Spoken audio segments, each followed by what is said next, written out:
இங்கே அனைவரும் சமம்.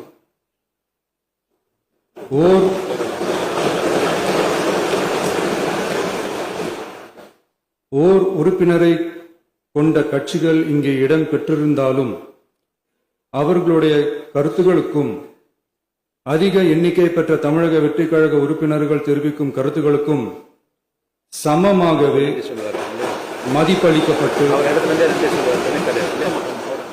நல்லவை ஏற்கப்பட்டு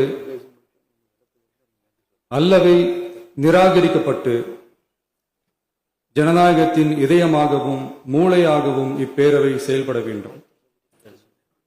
அதற்குரிய வகையில் பெருமை வாய்ந்த வரலாற்று சிறப்பு கொண்ட இப்பேரவையை நடத்தி செல்லும் பண்பை பெற்றுள்ளவரையே தமிழக வெற்றிக் கழகம் முன்மொழிந்து தாங்கள் இன்றைக்கு இந்த ஆசனத்தில் அமர்ந்துள்ளீர்கள்.